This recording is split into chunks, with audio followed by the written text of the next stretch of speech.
এই যে মিষ্টি কুমড়ো লতাটা আমি নেবো, ওই যে লতার পাত্তাটা নেবো, একটা চাক্কু আনছি, চাক্কু সাহায্য এরকম কাটিব লতাটা।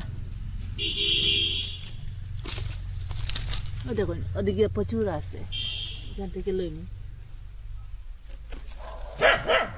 তুলি লিছি, আসুন আমার সাথে।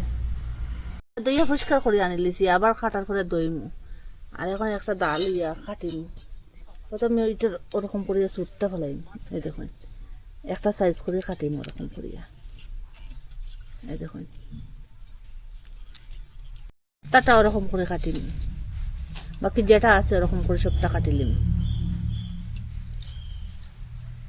করে সবটা কাটি লিছি। এখন এটা জল দিয়ে পরিষ্কার করুন। তেল দিলাম, আগে থেকে ওরাস বেশি চুলিয়ে রাখলাম, আর কড়াইয়ের মধ্যে জল দিয়ে দিছিলাম, এখন দিলাইলাম।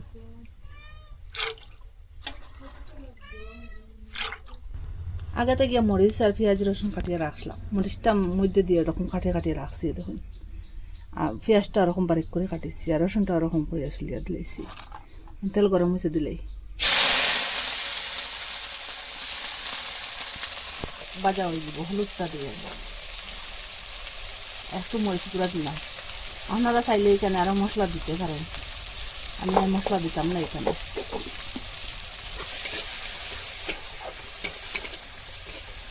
পেঁয়াজটা ওরকম বাজার পরে যেগুলো শাকটা যে ধুয়ে উইয়া পরিষ্কার করিয়া কাটিয়ে রাখলাম, এখন এটা দিলে এটা আজকে জলদি বানাইতাম, এটা বাজা বানাই রাখলে সাথে স্বাদ মতো লবণ দিলাম। এটা দিলে এটা গাড়িয়া দিন,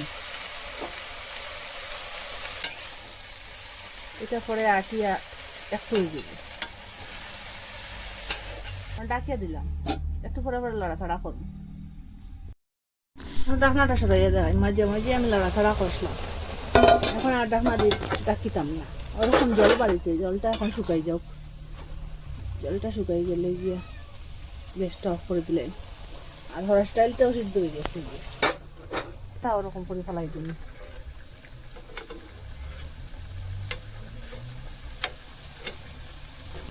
হলুদ গুঁড়া দিলাম, সামান্য মরিচ গুঁড়া দিলাম, ধনিয়া গুঁড়া দিলাম একটু, আর জিরা গুঁড়া দিলাম একটু। একটা প্যানের মধ্যে তেল দিলাম, খারাপ তেলও দিবার লাগে, এখানে পেঁয়াজটা বাজলাম, এখানে পেঁয়াজ ওরকম করে কাটিয়ে রাখলাম, আর রসুনটা ওরকম কাটিয়েছি, আর কাঁচা লঙ্কাটাও আধাখানি করে রাখছিলাম। এখন তেলটার মধ্যে দিলে এখন বাজিন, এখন পেঁয়াজটা বাজা হয়ে গেছে, এটার মধ্যে ডালটা এখন সম্বাসা দিলাম।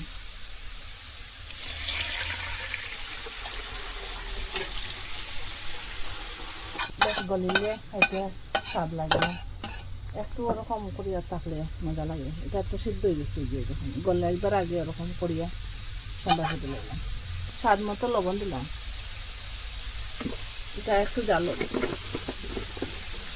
এটা জলটা শুকাই গেছে গিয়া, একটু সময় এইটারে জলটা শুকাই গিয়ে পুরাপুরি শাকটা বাজা হয়ে গেছে। এখন আমি গ্যাসটা অফ করে দিই, তারপরে এখন ধনিয়া পাতা দিলাম, তা পুরা পুরা হয়ে গেছে গিয়া, গ্যাসটা অফ করে দিলেন, ডালটা হয়ে গেছে গিয়া।